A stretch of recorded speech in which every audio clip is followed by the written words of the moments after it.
I'm sorry, ma'am, but we don't have a reservation under that name. And don't you dare come crawling back to me.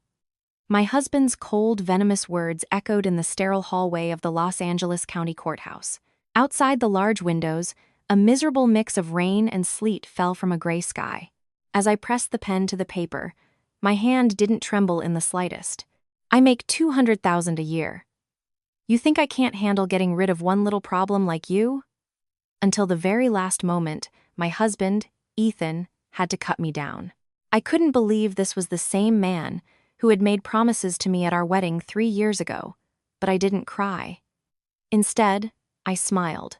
In the parking garage, I opened the passenger door of his BMW and placed a single manila envelope on the seat.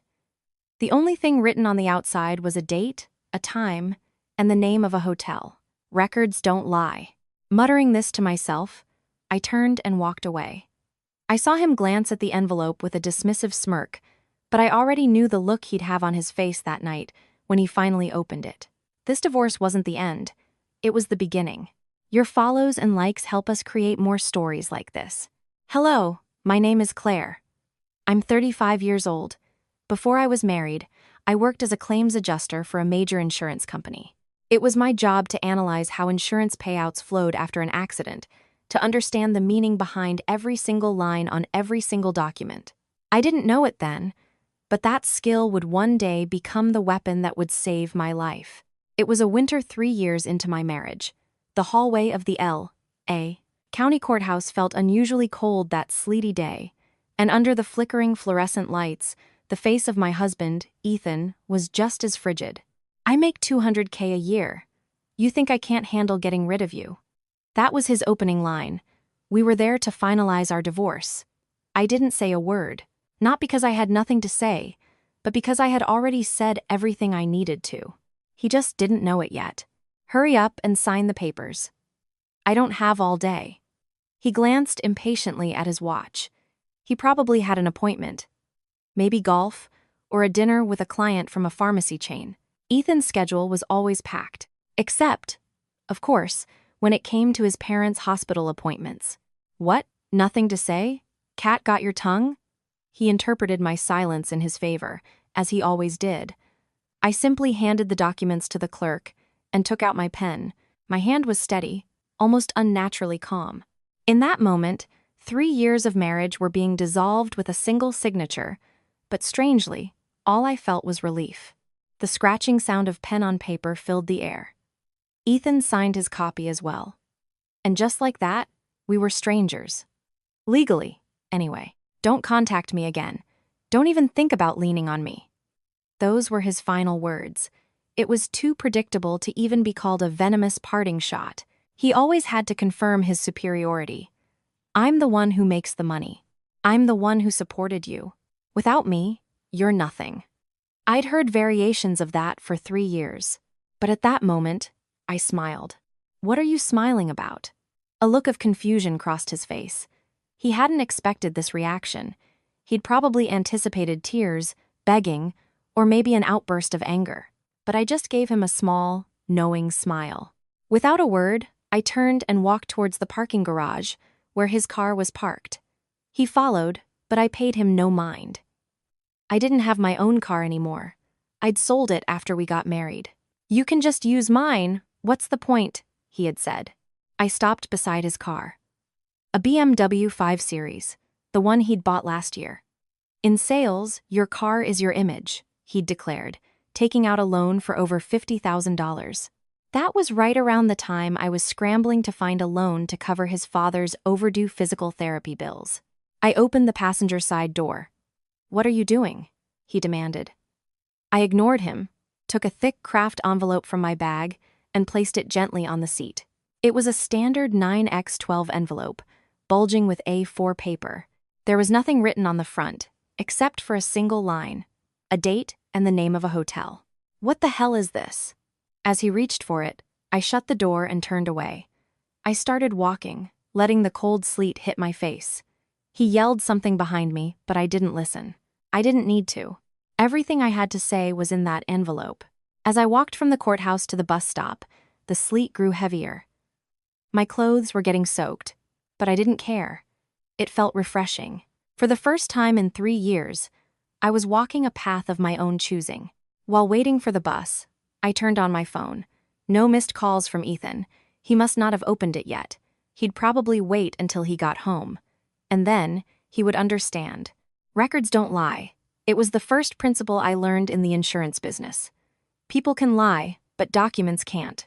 Receipts, bank statements, medical records, text messages, call logs, when you put them all together, they tell the truth.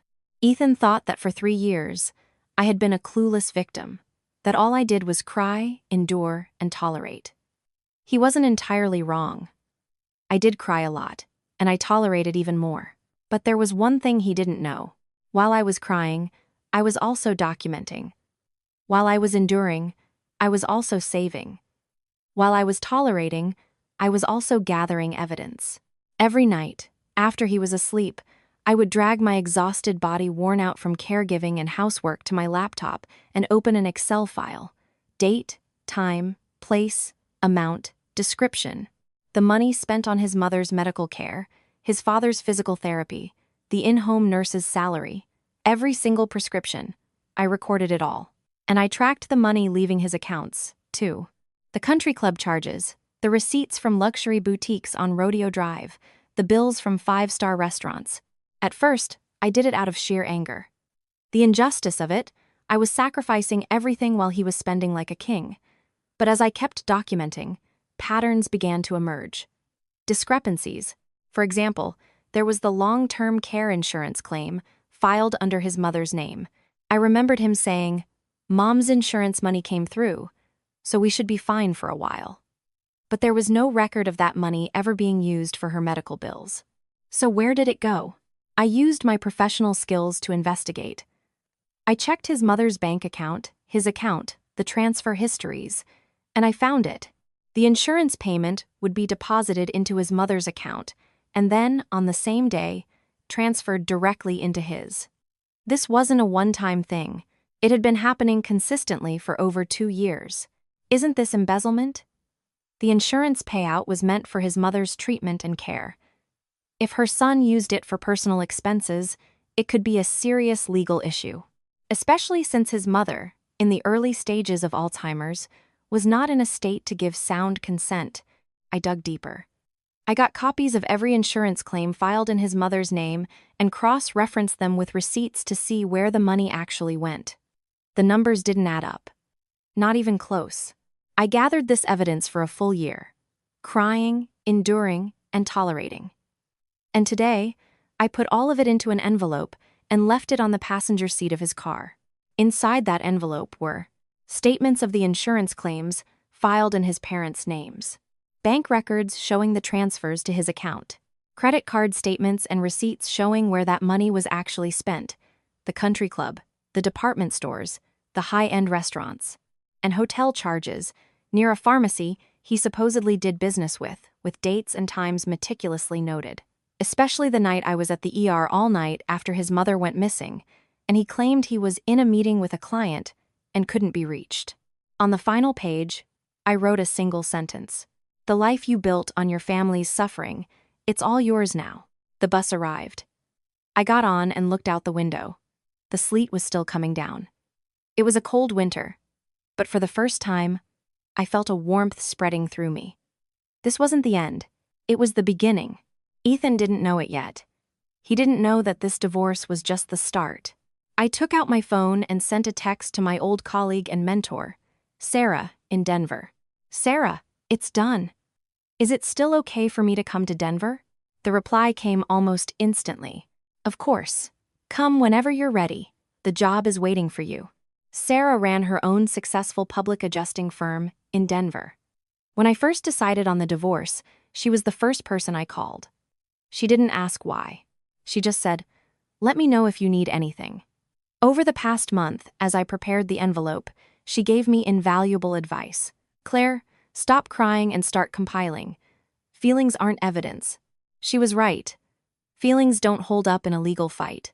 No matter how wronged or furious you feel, you need paperwork. So I didn't cry, or rather, I cried, but I documented while I cried. The bus was leaving the city limits of Los Angeles. Familiar landscapes, the neighborhoods where I'd lived for 3 years, flew past the window. Places I would never return to.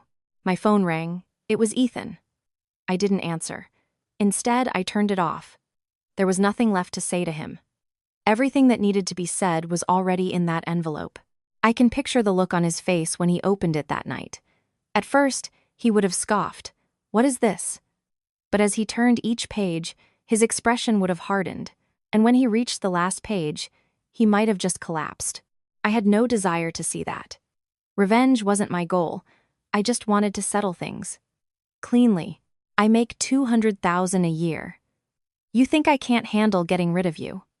His final words echoed in my ears. He wasn't wrong. I was gotten rid of. But what he didn't realize was that it wasn't me who was disposed of. It was his mountain of lies. Let's turn the clock back 3 years. It was about a month after our wedding. Before the honeymoon bliss had even faded, I got a call from my mother-in-law. Claire, honey, could you come with me to the doctor's office? At first, I thought it was just a routine checkup. So I cheerfully agreed, but the diagnosis we received at the hospital was far from routine. We're seeing signs of early-onset Alzheimer's disease. The doctor's words stunned my mother-in-law. I was shocked too. She was only in her early 60s. It's still in the initial stages, so we can slow its progression with medication and cognitive therapy. However, it will require careful monitoring from a primary caregiver. A primary caregiver. The phrase hung in the air. At the time, I had no idea that role would soon be mine. When I got home, I told Ethan, "Honey, your mom has early-onset Alzheimer's. The doctor said she needs a caregiver to look after her." "Oh, man, that's awful," he said, sounding genuinely concerned. "It's probably not safe for her to be living alone anymore." The next day, a message appeared in the family group text. Ethan's dad. "The test results for your mother aren't good. It would be great if our new daughter-in-law could help out." Ethan's sister. Chloe. "Claire, could you please take good care of Mom? I'm so swamped with the kids." Ethan. "Don't worry, everyone. Claire will take care of it. That's what she's here for, right? That's what she's here for, right?" The words hit me like a punch to the gut. I thought I had married for love, but to my husband, it seemed I had married for a purpose. From that day on, my life changed. 7 a.m. Go to my in-laws' house, give my mother-in-law her medication, prepare breakfast. 8 a.m. Commute to my job. 6 p.m. Leave work and go straight back to my in-laws to make dinner. 9 p.m. Return to my own home to do laundry and dishes. Midnight. Finally collapse into bed. Weekends were for taking my mother-in-law to her appointments, picking up prescriptions, and researching cognitive therapy programs. For the first few months, I managed. It was exhausting, but I told myself this was my duty as a daughter-in-law. My mother-in-law was grateful, which helped, but about 6 months later, my father-in-law collapsed. A stroke. Thankfully, it wasn't fatal, but it left him with paralysis on his right side. He needed intensive physical therapy, the doctor said, for at least 6 months to a year, and once again, the messages appeared in the group text. "Chloe, Claire, you'll have to look after Dad too. My schedule with the kids' tutoring is just insane." Ethan. "Claire, I'm so sorry, but could you put in a little more effort with my parents for a while? I'll make a lot of money and make it up to you. Make it up to you with money." That was the first time a red flag went up, but it was hard to say anything. My in-laws were sick. Wasn't it natural for a daughter-in-law to care for them? Another 6 months passed. One day at work, my manager called me into her office. "Claire, you don't seem like yourself lately. Is everything okay?" "I'm fine, thanks. It's just that you've been making a few mistakes. I wanted to make sure you're in a position to focus on your work." She was right. I couldn't focus. My mind was a chaotic mess of my father-in-law's therapy schedule, my mother-in-law's medication times, and upcoming medical bills. That night, I told Ethan, "Honey, it's getting really hard to manage my job. I'm so exhausted from taking care of your parents, I can barely sleep." "Then just quit," he said, as if it were the simplest thing in the world. "What? Quit my job? What's your salary? 55,000? I'll give you more than that." I make 200K a year, Claire. You don't need to work. But what? Both of my parents are sick. A daughter-in-law should be at home taking care of them. Isn't that just common sense? Common sense. The words left me speechless. Was it really common sense for a daughter-in-law to give up her career? I like my job. It's not just about the money. If you like it so much, you can do it as a hobby later. Right now, my parents are the priority. Claire, I need you to make a sacrifice. I'll do my best to earn money. Sacrifice. The word landed on my chest with a heavy thud. In the end, I quit my job. I swallowed my tears and submitted my resignation. My colleagues were disappointed. Claire, are you really leaving? You were doing so well here. I have some family matters to attend to. It wasn't a lie, but it wasn't the whole truth. When I came home after my last day, Ethan was beaming. Great. Now you can properly take care of my parents. I'll give you a household allowance of $3,000 a month. That's more than you were making, right? $3,000. It was more than my take-home pay, but it felt bitter. The value of my labor had been reduced to a dollar amount. And Claire, since it's come to this, why don't we have my parents move in with us? What? Our place is bigger. It would be easier for you than going back and forth. And so, my in-laws moved into our home. At first, it was okay. When my mother-in-law would say, "Thank you, Claire," I felt like I was doing the right thing. But as time went on, the atmosphere shifted. Claire, this soup is a little bland. Claire, why is the laundry so wrinkled? Claire, you missed your father's medication time. You're the daughter-in-law. You need to be on top of these things. The gratitude vanished, replaced by constant criticism. And my husband? Well, Mom has a point. Claire, you need to be more careful. He always took his mother's side. No matter how tired I said I was, his response was always the same. I earn the money. Your job is to take care of the house. The $3,000 allowance was nowhere near enough. After paying for my in-laws' medical bills, prescriptions, and part-time nursing care, there was almost nothing left. One day, I approached my husband. Honey, could you increase the allowance? The medical bills are really adding up. How much do I give you? $3,000 should be plenty. But your parents' medical expenses alone are over $2,000 a month. Then you need to be more frugal. I'm busy. I don't have time to worry about every little thing. Just spend less. I was already being as frugal as possible. I hadn't bought new clothes for myself in years and went to the salon maybe once a year. I often skipped lunch. Still, we were always short on money. Eventually, I had to cash in my $401, the money I had been saving since before I was married. I used it to cover the medical bills, but that, too, was gone in 6 months. Next was my savings account. I used up every last penny of the emergency fund I had set aside. The last thing I touched was the security deposit from a small commercial property my father had left me. Before he passed away, he gave it to me, saying, "Keep this, just in case." The deposit was $50,000. I had resisted using it, but I had no choice. My father-in-law's physical therapy bills were urgent. Swallowing my tears, I withdrew the money and paid the hospital. That night, I told Ethan, "Honey, I had to use the security deposit from the property my dad left me." "Okay." Well, it couldn't be helped. We had to take care of the urgent stuff first. That was his entire reaction. No apology, no thank you. Just, it couldn't be helped.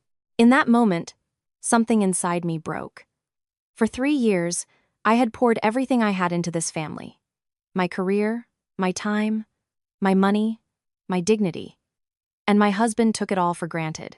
He insisted it was my duty. Because you're the daughter-in-law. Because I earned the money. Because you chose this. These phrases slowly chipped away at my self-worth. One day, I looked in the mirror and saw a stranger staring back. Gaunt, exhausted, lifeless. Is this me? Tears welled up, but I didn't even have time to cry. It was time for my mother-in-law's medication. I survived day by day. Or rather, I didn't survive. I just existed, drifting without meaning or direction. Back then, I didn't know. I didn't know that this was all a daughter-in-law trap, and that my husband was the one who had set it. Winter came again.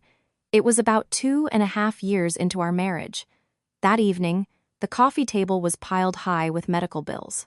My father-in-law's physical therapy, my mother-in-law's Alzheimer's medication, the in-home caregiver's fees, it all added up to over $2,500 a month. The $3,000 allowance from Ethan was woefully inadequate. After paying for rent, utilities, and groceries, we were in the red. I started juggling credit cards. I'd use card A to pay off card B, and card B to pay off card C. But the next month would always come, and the cycle would repeat. I managed this for 6 months, but the interest snowballed. Eventually, I had to take out a personal loan. It started small, around $2,000. I thought I could pay it back quickly, but there was no money to pay it back with. If I cut back on household expenses, the medical bills went unpaid. If I prioritized the medical bills, we had no money for anything else. The loan grew to $4,000, then $6,000, and soon it was over $10,000. I couldn't sleep at night. I lay awake calculating interest rates and planning the next month's expenses, my mind a swirl of numbers. Then, one day, Ethan came home bragging about a new set of golf clubs. "Look at these, the latest model, cost me $5,000. $5,000. Yeah. If you're in sales, you have to be a good golfer. You can't show up to play with clients with shabby equipment." I was speechless. $5,000 was enough to pay off half of my loan. "Honey, we're really tight on money. Could you possibly increase the allowance? I give you $3,000 a month. That's not enough? The medical bills are just so high. They're nearly $2,500 a month, so there's barely anything left over." "Then you should have managed it better. I have business expenses, you know, but you just spent $5,000 on golf clubs. That's an investment. An investment. If I don't manage my client relationships, I can't maintain my salary. Don't you get that?" He stormed off to our room, leaving me stunned in the living room. An investment. The word echoed in my head. Golf clubs were an investment, but medical bills were an extravagance. A few days later, I happened to see his credit card statement lying on the table. At first, I was going to ignore it, but something caught my eye. Neiman Marcus, S. $3,800. What on earth did he buy for $3,800? As I scanned down the list, I saw more. Espago, $450. The Beverly Hills Hotel, $320. Riviera Country Club, $1,100. In 1 month, he had spent over $10,000. My hands started to shake. I was barely surviving, juggling debt and credit cards, while my husband was spending $10,000 a month. "Ethan, what is this?" I confronted him with the statement. "What is what?" "This credit card bill. You spent over $10,000 last month." "So?" he said nonchalantly. "So? You give me only $3,000 for the entire household while you're spending $10,000 on yourself. Does that make any sense? It's my money. What's wrong with me spending my own money?" "It's not just that. I had to take out a loan to cover the medical bills." "That's because you're bad with money." "What did you say? $3,000 is plenty. A lot of families get by on less. The only reason it's not enough is because you don't know how to manage it." I was at a loss for words. I don't know how to manage it? Ethan, I'm stretching every single dollar. I haven't bought clothes for myself in years. I don't even get my hair cut. Then cut back on your parents' medical bills. Do they really need to go to such expensive places? Isn't their health the priority? It is. But I can't be expected to pour all my money into it. My money. The phrase sent a chill down my spine. To him, it wasn't our money. It was his money. And besides, Claire, you chose this. You chose to quit your job and stay home to take care of them. I did that because you told me to. Did I force you? I gave you a choice. You made the decision. Why are you trying to blame me now? What was my fault? In his mind, he had done absolutely nothing wrong. That night, I couldn't sleep. I finally realized that what I had thought was sacrifice was actually exploitation. I believed I was sacrificing for the family, but my husband framed it as a choice I had made, and he had placed the entire burden of that choice squarely on my shoulders. The next day, I started documenting. I photocopied his credit card statements. I checked his bank records. I created an Excel spreadsheet and organized everything by date. The 3rd of November 2022. Father-in-law's physical therapy copay, $800. Ethan's country club charge, $1,200. The 10th of November 2022. Mother-in-law's prescription, $350. Ethan's Neiman Marcus charge, $2,500. The 18th of November 2022. In-home caregiver fee, $600. Ethan's restaurant charge, $450. The numbers piled up. And then I discovered something else. There was a long-term care insurance policy in his mother's name. Payments had been coming in every month for the past year. Mom's insurance money came through, so we should be fine for a while. I remembered him saying that, but we had never used that money for her medical bills. I had been paying for everything out of my own funds. So where did the insurance money go? I checked his mother's bank statements. Since she had Alzheimer's, Ethan managed her finances. There it was, a deposit of $1,500 every month from the insurance company. And on the same day the money came in, there was a record of a transfer to Ethan's personal account. From Susan Miller to Ethan Miller, $1,500. Every single month, without fail. I felt like I couldn't breathe. That insurance money was meant for his mother's care. He had been transferring it to his own account. And what did he use it for? I compared the dates with his credit card statements. The day the insurance money came in almost always coincided with a large personal expense. Insurance payment deposited. A luxury watch purchased at a department store. Insurance payment deposited. Greens fees at a country club. Insurance payment deposited. A bill from a high-end restaurant and hotel. This was embezzlement, wasn't it? His mother was not mentally competent to authorize these transfers. He was using her insurance money for his own personal gain. This was a crime. I called my former mentor, Sarah. Sarah, I need your help. What's wrong, Claire? It's complicated, but I need to look into something related to an insurance policy. Sarah ran a public adjusting firm in Denver. Tracing the flow of insurance money was her expertise. Insurance? Is there a problem? Yes. I think the long-term care payments for my mother-in-law are being used for something else. I explained the whole situation. His mother's Alzheimer's, the insurance payments, the bank transfers, Ethan's credit card bills. Sarah listened patiently and then said quietly, Claire, that's elder financial abuse. It's a form of fraud. I thought so. Insurance benefits are meant for the policyholder's treatment and care. If a family member uses it for personal expenses, it's illegal, especially if the policyholder is not of sound mind. So, what should I do? Gather evidence. Get copies of the bank transfers, the credit card statements, the medical receipts. Get everything. Okay. And Claire? Yes? Stop crying and start compiling. Feelings aren't evidence. Her words brought tears to my eyes, but I didn't let them fall. I had to use that time to document. From that day on, I moved with purpose. I got copies of his mother's bank statements, the insurance claim history, and all of Ethan's credit card bills. I organized everything meticulously in my spreadsheet. Date, insurance deposit, amount transferred, Ethan's card usage, actual medical expenses. The numbers painted a clear picture. Over 2 years, Ethan had taken $36,000 from his mother's insurance. The amount of that money spent on her actual medical care was zero. I had paid for everything. So where did the $36,000 go? Golf, luxury goods, restaurants, hotels, and one more thing. There were frequent charges from businesses near a pharmacy he claimed was a major client. At first, I assumed they were business expenses. But the timing was strange. Weekday evenings at 9 or 10 p.m., even on weekends. And there were hotel charges, too. A hotel just a 5-minute drive from that pharmacy. Suspicion turned to certainty. Ethan was using his mother's insurance money to fund an affair. That night, I sat at my laptop and started putting together the contents of an envelope.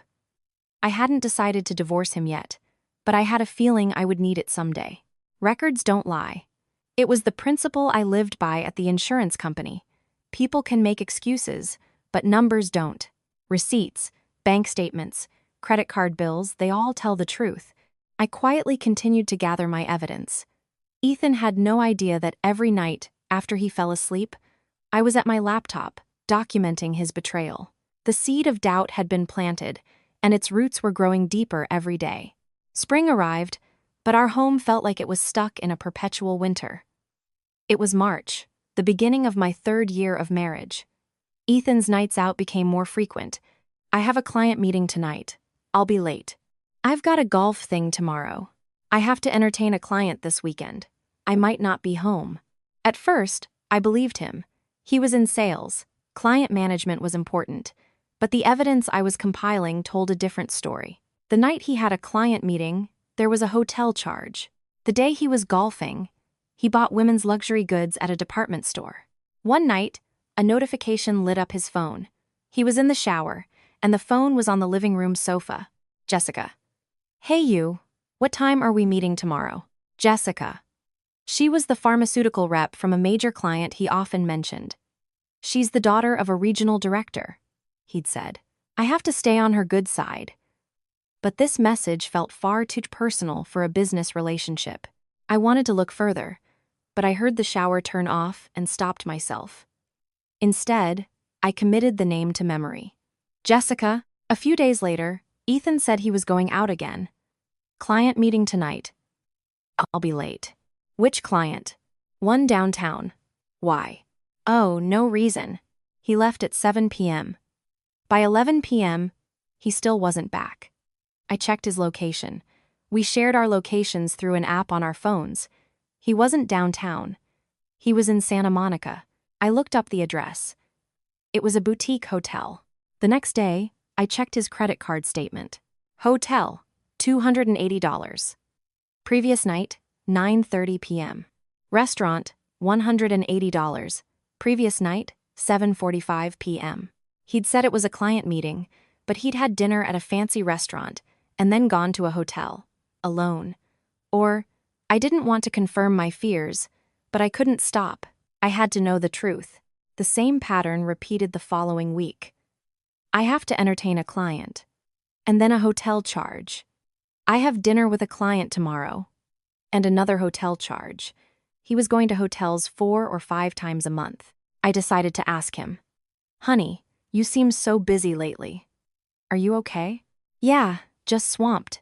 If I don't keep up with clients, my numbers will drop. Do you really have to entertain them at hotels, though? Aren't you overdoing it? Hotels? What hotels? He looked flustered. I just saw some hotel charges on the credit card bill. Oh, that. That's for when I have to travel for work. Why are you looking at my credit card statements? I'm trying to manage our finances. You don't need to manage my card, just manage your own. He ended the conversation, clearly irritated. But I knew. The hotels weren't out of town. They were all within the Los Angeles area. He was lying. And I saved that lie as another piece of evidence. It was mid-April. My mother-in-law went missing. I was preparing dinner when I realized she wasn't in the house. Mom? Susan? I searched every room, but she was gone. The front door was unlocked. She had wandered off. It's dangerous for an Alzheimer's patient to be out alone. I frantically put on my shoes and ran outside. I circled the neighborhood, but she was nowhere to be seen. I called security. I called the police. I searched the entire area. Around 10 p.m., she was found at a local 7-Eleven. She was just sitting there, looking lost. Susan, are you okay? Claire? Where am I? You're at a convenience store. Let's go home. I brought her home. Thankfully, she wasn't hurt. But I was completely drained. I had been running around for hours. During that time, I had called Ethan about 20 times. He never answered. When I got home, I texted him.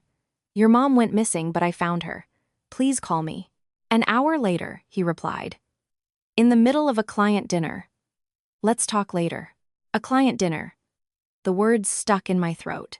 The next day, I checked his credit card statement. Hotel, $320. Previous night, 9 p.m.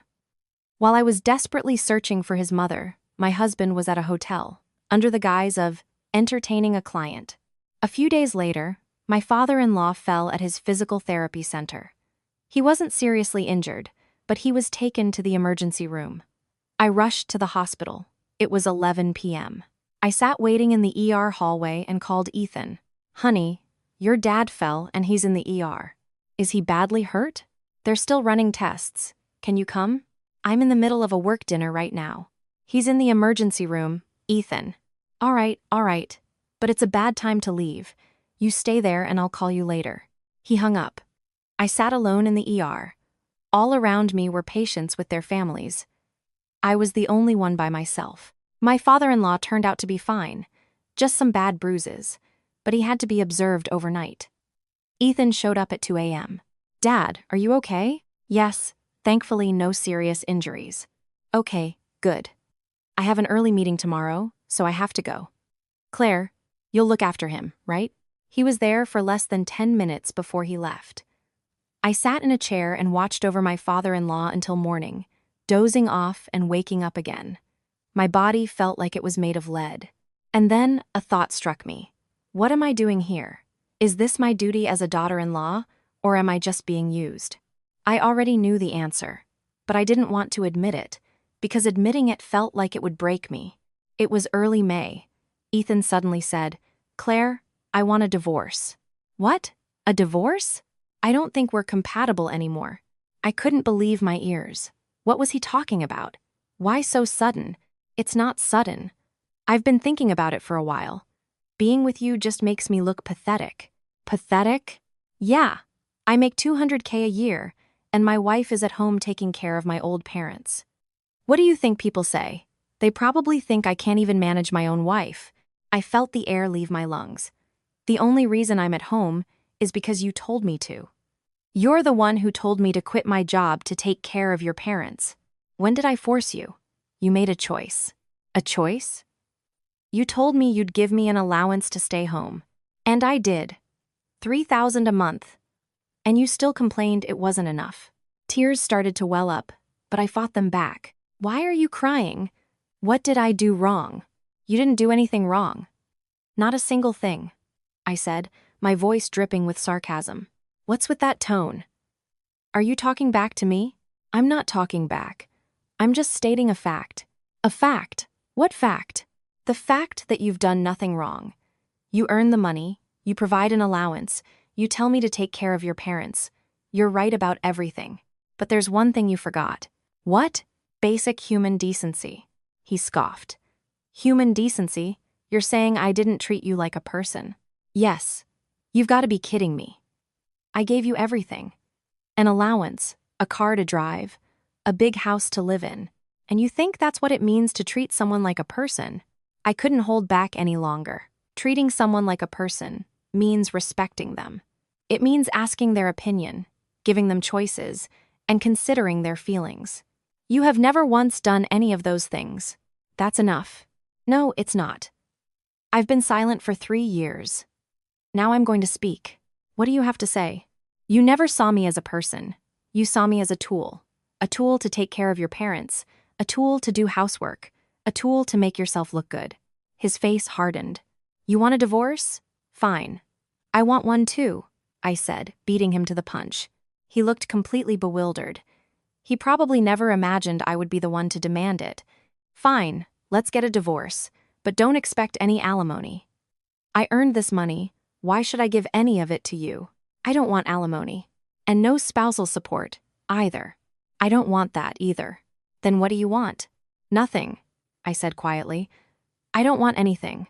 I just want this to be over. Cleanly. He looked suspicious, but soon broke into a smile. Fine, let's do it. Let's go to the courthouse next week. And so, the date was set. That night, I opened my laptop. I compiled all the evidence I had gathered over the past year into a single document. The embezzlement of his mother's insurance money, the evidence of his affair, the comparison charts of medical bills versus his luxury spending, a list of everything I had sacrificed. I printed it all out, then I placed it in a large manila envelope. I left the front of the envelope blank, except for one line. The 16th of April 2024, 9 p.m., the Beverly Hills Hotel. It was the night his mother had gone missing. On the final page, I wrote a single sentence. The life you built on your family's suffering, it's all yours now. I sealed the envelope and put it deep inside a drawer. I would give it to him on the day of our divorce. It was 1 month before the divorce. Ethan seemed relieved that I had agreed so readily. The fact that I wasn't asking for alimony or any assets made him completely let his guard down. Claire, let's go to the courthouse next Friday. Is that good for you? Yes, that's fine, I answered calmly. He must have thought I had given up, that I was admitting defeat and would go away quietly. But I wasn't giving up. I was preparing. That night, I called Sarah. Sarah, we're getting divorced. So you've made up your mind? Yes. We're going to the courthouse next month. Claire, are you okay? Her voice was filled with concern. I'm okay, or I will be. I've decided not to ask for any assets or alimony. What? Why? I don't want a long, drawn-out fight. I just want a clean break. It was true. I didn't want his money. And I certainly didn't want to drag things out in court with him. But there was one thing I needed to do. Sarah, could you look over an envelope for me? An envelope? Yes. I've compiled all the evidence I've gathered. I'd feel better if you took a look. Send it over. I'll check it out. I emailed her the file. The next day, she called me. Claire, this is incredible. Really? Yes. The evidence for the insurance fraud is rock solid. The bank transfers, the credit card statements, it all lines up perfectly. This is something you could press charges for. I see. And the evidence of the affair is almost a slam dunk, too, with the hotel receipts and the location data. Yeah. Claire, you could use this to get a significant settlement. You should. Sarah, I'm not doing this for the money. I know. But this is your right. It's what you deserve. I just want to close this chapter. It's not about revenge. Sarah sighed. All right, it's your call. But if you change your mind, you know where to find me. Thanks, Sarah. And Claire? You're still coming to Denver after this, right? Yes. There's nothing left for me in L.A. Good. Your desk at my firm is waiting for you. Thank you so much, Sarah. After the call, I took out the envelope again. It contained over 50 pages of A4 paper, a meticulous record of 2 years. The first section was about his mother's insurance. Long-term care insurance payouts. March 2022, April 2024, $1,000. $500 divided by month x 25 months equals $37,000. $500 total. Following this was a detailed log of the transfers from his mother's account to his, organized by date. Next was a summary of his credit card statements, with a side-by-side comparison of the dates the insurance money was deposited and the dates he made large purchases. The 15th of March, 2022, insurance deposit, plus Wubai. There is a action. Redod, entities from 7. And it's a better, in action. Adam Selv. It's the brand. In Plest, and time in action remember here, a support. Actually does it? Texted. In Getik, Ready 9, Telder. Everything. Day 1 have longs. It's gonna be weighted. As act. Actual of re. It's to this channel discovered. Ac. And desare in de very practice. Like the repriming and hide it out as an ash. Tanex. It's tech it on this fiver. It's times work how stayed. In the rabbit. In descriptions. And listlessly work time and innovixis. It's now. And stated for gooded. 1,500. Credit card charge. Country Club. Eats hen lounby. The 15th of April 2022. Insurance deposit plus. Wubai. End quote. Commentive. 80-70 zeros. It's not rounding. 8. And offered merit. In the interies and dated matter. It is ovation. It's a lot of deck. To doctoring. Iniclert. Explains of the manus. If you want cave it. And case. Like this basically. And of work too. The 7-dit recorded recris. And the 7-dit recris. Intragrast. Axabed. It is Loxus. It's everyone. It's Telvind. I am place. Actional. Massage. At a common. If you not, actions of this graded. I were God. It's 5 or 80s. and Revely Way with 2 night 55 and Relst. In Goad at a day, 1,500. Credit card charge, Neiman Marcus, Lounten Babe. The 15th of May 2022. Insurance deposit plus, Liu Bai Wuxi. The pattern was undeniable. As soon as the insurance money came in, he used it to fund his lifestyle. The following section detailed the actual medical expenses, paid for with my credit cards and from my accounts. I included copies of every receipt. And the final section laid out the evidence of his affair. The 16th of April 2024. 9 p.m. Hotel charge, SEDM, $320. The night his mother went missing. The night I was frantically searching for her, he was at a hotel. I attached a screenshot of his location data from our shared app, showing a precise timeline of his movements. 7 p.m. Restaurant in Santa Monica. Noah, 0 p.m. Hotel in Santa Monica. 1 a.m. Arrived home.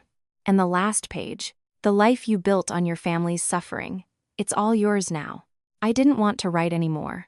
I didn't want to express my anger or sadness. I just presented the facts.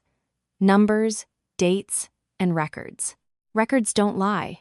I sealed the envelope again. Until the day of the divorce, Ethan would think I knew nothing. He would see me as the naive wife who finally broke down and gave up. That's how he had always seen me. But I knew the truth. This wasn't surrender. This was a reckoning. A week before the divorce, my mother-in-law called me into her room. "Claire, come here for a moment." Her expression was unusually serious. "Claire, I hear you and Ethan are getting divorced." "Yes." "Why?" It was a difficult question to answer.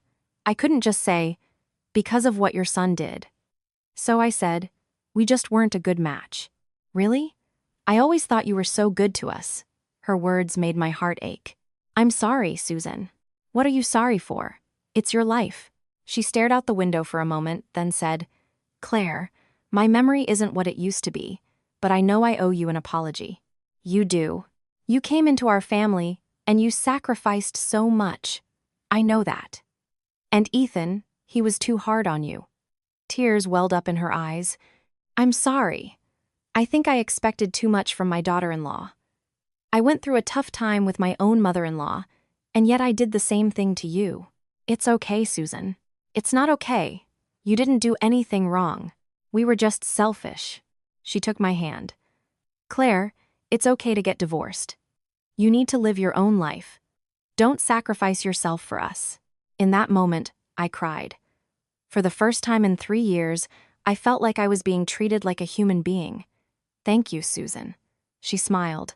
Her memory might have been fading due to the Alzheimer's, but her warmth remained. That night, my father-in-law called me over as well. His speech was slurred from the stroke, but his message was clear. "Claire, thank you. And I'm sorry." "It's okay, Robert. Ethan, it's his fault. I guess I didn't raise him right." He started to cry. "It's okay, Robert. I'm going to be okay. Claire, you have to be happy. Promise me." I nodded. My in-laws weren't bad people. They were products of a different time, and my husband had exploited that. 2 days before the divorce, I started packing. I didn't have much. A few boxes of clothes, some books, and my laptop. I was leaving everything else behind. I even left my wedding ring in a drawer. Ethan watched me pack, without a word. He actually looked relieved. "Are you all packed? Where are you going after this?" "Denver." "Denver? What are you going to do there?" "I found a job." "What? What kind of job?" "Public adjusting. A former colleague set me up with a position." He scoffed. "Public adjusting? You think you can do that? You've been out of the game for a while." "I can do it." "Fine, go ahead. But don't come calling me when you fail." "I won't." I said it with finality. He didn't care what happened to me. The night before the divorce, I checked the envelope one last time. Over 50 pages of documents, neatly stacked. Numbers, dates, receipts, bank statements, location data, all speaking the truth. I added one more thing to the front of the envelope, the date and hotel from the night his mother went missing. When he saw that, he would know just how meticulously I had documented everything. And he would realize that the wife he thought he was getting rid of had actually been preparing to get rid of him. The next day was the day of our divorce. I arrived in Denver 3 days after the divorce was finalized. Sarah was there at the airport to meet me. Claire. Sarah. She gave me a tight hug, and at that moment, the tears I had been holding back finally came. You went through so much. I did. But it's over now.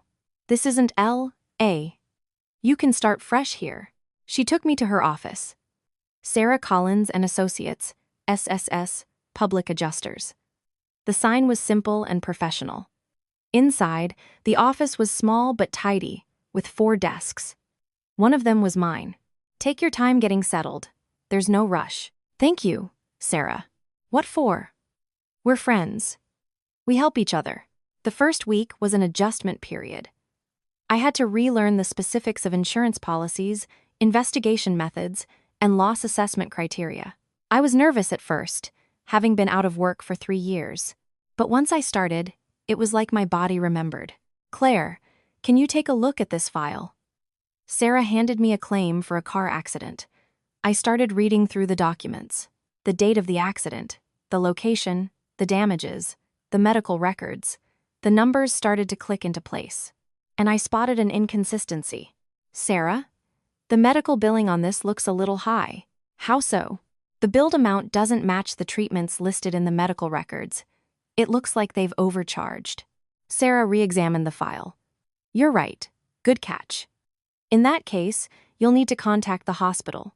On it, I called the hospital and requested a detailed breakdown. Just as I suspected, it was an overcharge. The actual cost of treatment was only about 60% of what they had billed.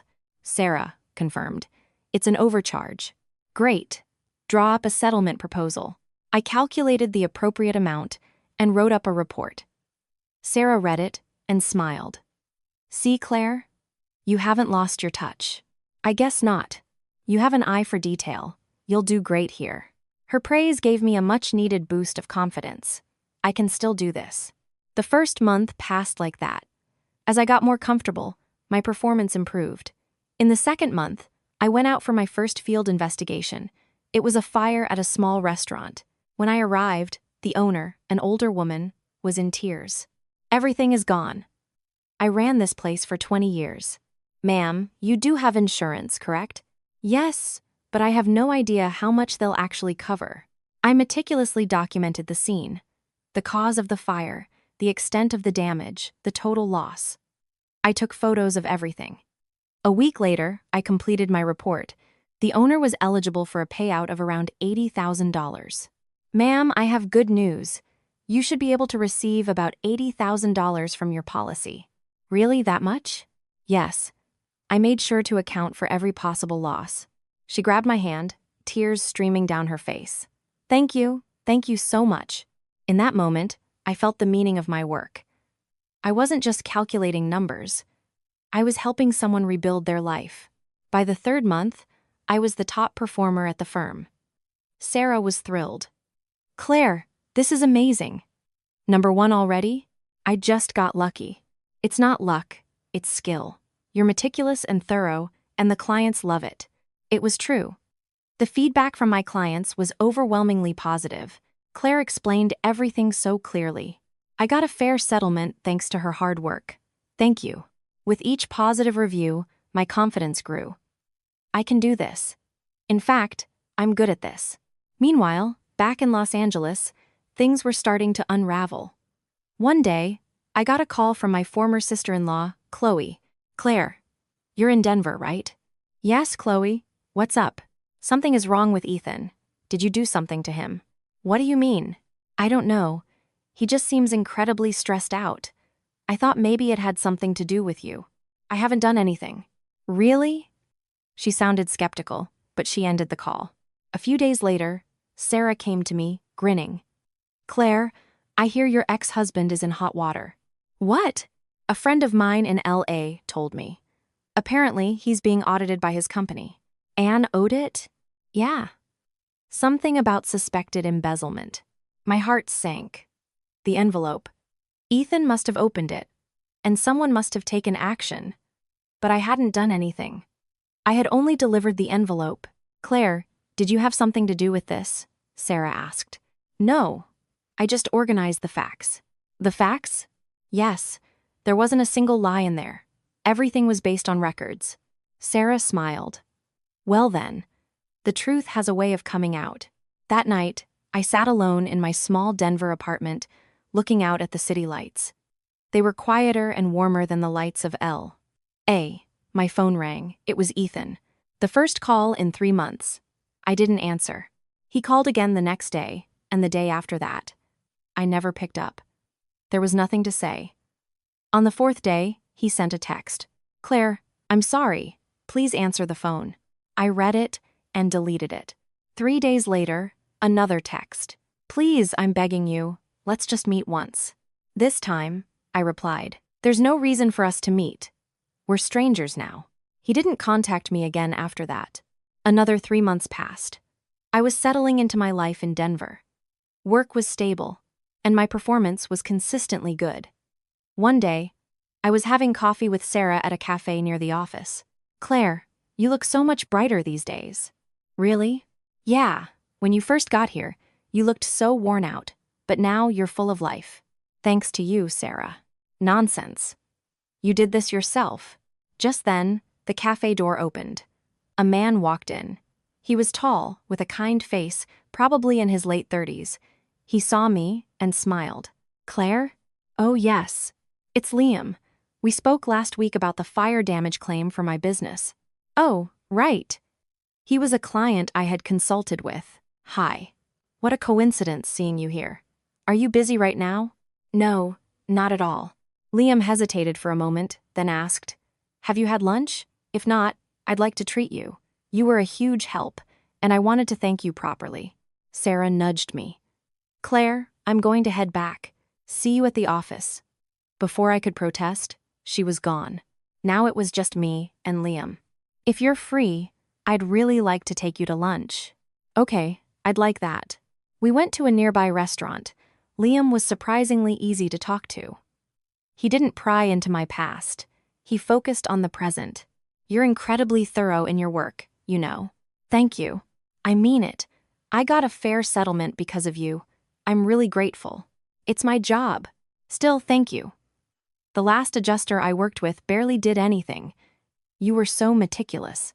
His words made me feel good. It felt wonderful to be recognized for my work. After lunch, as we were leaving, Liam asked, would it be okay if we saw each other again? Not for work, just as friends. I hesitated. It hadn't been that long since my divorce, and I wasn't sure if I was ready to meet someone new. But Liam's eyes were sincere. Think about it. No pressure. Okay, I'll think about it.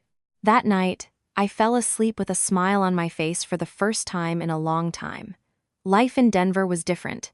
No one was watching me. No one was judging me. I was just doing my job and living my life. And I loved it. It was about 6 months after the divorce. I got a call from Los Angeles. It was Chloe. Claire, are you sure you don't know anything? About what, Chloe? About Ethan. Did you really not know? What happened? Chloe sighed. He got fired. He was under investigation for embezzlement, and they let him go. And the police are investigating him for what he did with Mom's insurance money. My hands trembled. The envelope. I was already in Denver when he must have opened it, so I didn't know the fallout, but I had expected it. An envelope like that couldn't just be ignored. Claire, did you do something to him? I didn't do anything. Then how did all this happen? Chloe, I honestly didn't do anything. I just organized the facts. The facts? Yes, the facts about where your mother's insurance money went and who was actually paying the medical bills. Chloe was silent. Is that true?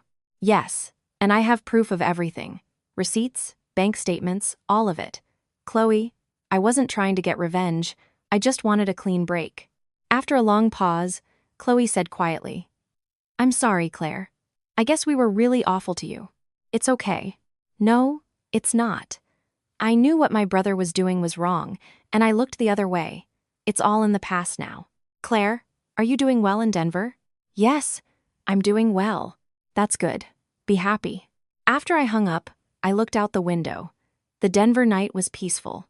A few days later, Sarah told me, laughing, Claire, your ex-husband's life has completely imploded. He was fired for embezzlement, and his affair with that pharma rep was exposed. Apparently, her father is a big shot who was furious. His daughter was involved with a married man and cut off all business ties with Ethan's company. I didn't say anything, and the police are investigating him for elder financial abuse. He could face jail time for that. Claire, you did this, didn't you? I nodded. How?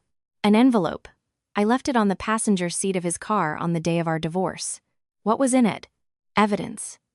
The insurance fraud, the affair, a comparison of his spending versus the medical bills. Everything. Sarah looked impressed. Wow. That's how you get clean revenge. It wasn't revenge, Sarah. It was a reckoning. A reckoning? Yes. I just organized the facts. His life fell apart because of what he did, not because of me. Sarah patted my shoulder. You're right. It's not your fault. You did good, Claire. That night, I thought about Ethan for the first time in a while. I pictured him at the courthouse, taking the envelope. He thought I was a naive, broken woman who knew nothing, but I hadn't given up. I had just settled the score. And that night, he would have gone home and opened it. What's this? At first, he would have scoffed, but as he turned each page, his face would have hardened. The insurance statements, the transfers to his account, the credit card bills, the medical receipts, and then the final blow. The 16th of April 2024, 9 p.m., the Beverly Hills Hotel. The night his mother was missing. He was at a hotel while I was searching for her. The location data would have left him no room for excuses. And the final page. The life you built on your family's suffering, it's all yours now. In that moment, he would have known. The wife he thought he was getting rid of had, in fact, gotten rid of him. And that envelope wasn't just a collection of papers. It was a bomb that would detonate his life. I wasn't curious about his reaction. It didn't matter. What mattered was that I was no longer tied to him. About a month later, I met up with Liam again. This time, we went for a walk instead of lunch. How have you been, Claire? I'm doing well, enjoying my work. That's good. You look much happier than when we first met. Do I? Yes. Back then, it felt like you were carrying a heavy burden. I nodded. You're right. I was going through a lot back then. And now? Now I'm okay. Actually, I'm great. Liam smiled. That's all that matters. As long as you're happy. We walked for a long time, mostly in a comfortable silence. Liam never asked about my past. He knew I was divorced, and that was enough for him. He just saw me for who I was now. And I appreciated that more than he could know. That night, when I got home, I saw a text from Ethan. Claire, we need to meet, please. I read it and deleted it. There was no reason to meet. A few days later, another text. Please, I'm really struggling. Give me a break. I deleted that one, too. His struggles were not my fault. They were the consequences of his own actions. A week later, he showed up in Denver. He was waiting outside my office. Claire. He looked terrible. He was gaunt, and his clothes were disheveled. What are you doing here? I had to see you. There's nothing to see. You should go. Claire, please, just 5 minutes. I sighed. What do you want? I was wrong. I truly mean it. Without you, everything fell apart. That's not my fault. I know. It's all my fault. But Claire, can't we start over? I'll be better. I promise. I looked him straight in the eye. No. Why not? I'll give you more money. A $5,000 a month allowance. Whatever you want. It was never about the money. Then what was it about? It was about being treated like a person. He looked stunned.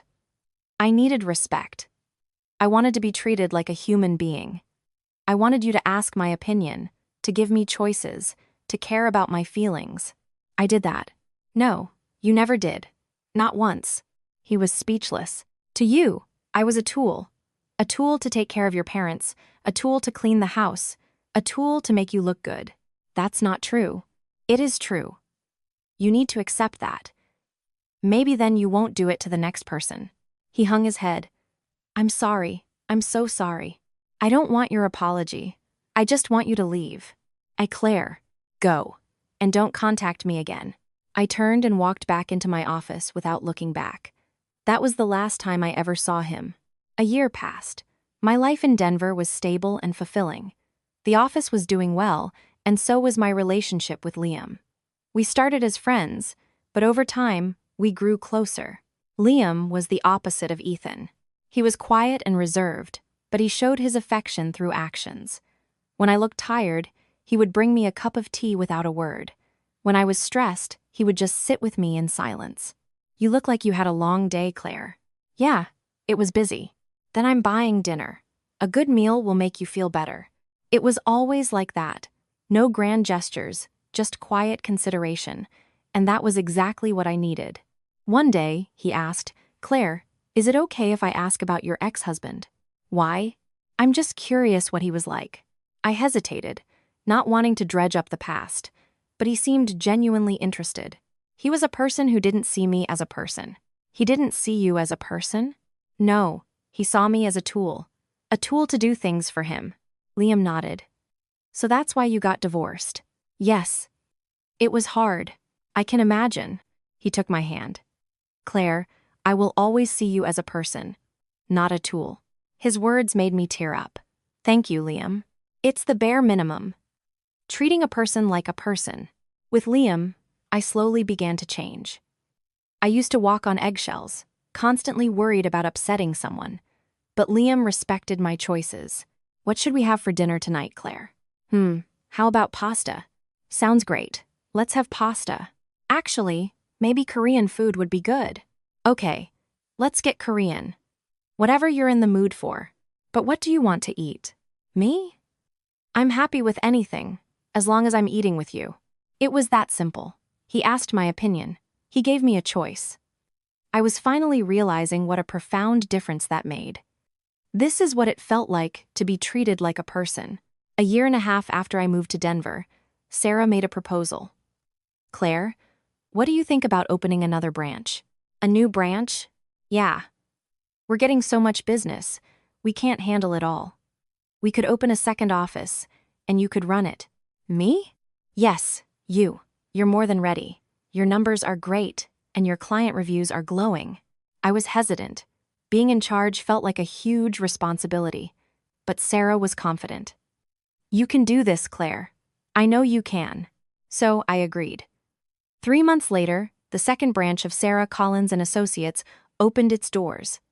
It was a small office, but it was mine. The first few months were challenging, but I persevered. And soon, the results started to show. "Thank you so much, Claire. We got a fair settlement because of you. I'll definitely recommend you to my friends." With each success, I felt more certain. I'm doing well. Then one day, I got a call from a Los Angeles number. It was Ethan, the first time in a year. "Claire, why are you calling me?" "I had to see you." "There's nothing to see. Please, just once, for the last time." I sighed. "What for?" "To apologize. Properly." "I don't want your apology. Claire, I'm at rock bottom. I lost my job. All my business contacts are gone. My life is ruined. That's not my fault. I know. It's mine. But I want to start over." "With you?" "No." "Why not? I'll give you money. $5,000 a month. Whatever you want." "I told you. It's not about the money." "Then what is it?" "It's about being treated like a person." He was silent. "You still don't get it, do you?" What I wanted wasn't money. It was respect. It was being treated like a human being. "But I did treat you like a person." "No, you never did. To you, I wasn't a wife. I was a daughter-in-law, a housekeeper, a caregiver for your parents. I was a tool, not a person. That's why I divorced you. Not for money, but for my dignity." "Claire, stop calling me. I've started a new life. Do you have someone else?" I laughed. "Is that what matters?" "I'm just asking." "Yes, I do. Someone who treats me like a person." He was quiet for a long time. Then he said, "Okay, live well, be happy." "You too." I hung up. That was truly the end. A few days later, I was having dinner with Liam. "You seem really happy lately, Claire." "Do I?" "Yeah. It's like a weight has been lifted from your shoulders." "It has. I finally let it go." "Let what go?" "The past. Liam smiled. Good. The past is in the past. Thank you, Liam. For what? For just being here. He took my hand. I'm grateful too, for having you here with me. We smiled at each other. And I realized that happiness isn't some grand, complicated thing. It's not about who has power over whom. It's about a relationship built on mutual respect and consideration. That's what true happiness is. 2 years have passed. My business is thriving, and my relationship with Liam is stronger than ever. One day, he asked, Claire, will you marry me? What? Marry you? I want to spend the rest of my life with you. I hesitated. The word marriage still carried a heavy weight for me. But I knew Liam was different. Liam, can you promise me one thing? Anything. Promise you will always treat me like a person. Of course, he said, as if it were the most obvious thing in the world. I promise. I smiled and nodded. Then yes, I'll marry you. He broke into a radiant grin. That night, I looked out my window at the peaceful Denver skyline. I was no longer alone. I had someone by my side. Someone who treated me like a person. And I finally understood. My divorce wasn't the end. It was the beginning of a new life.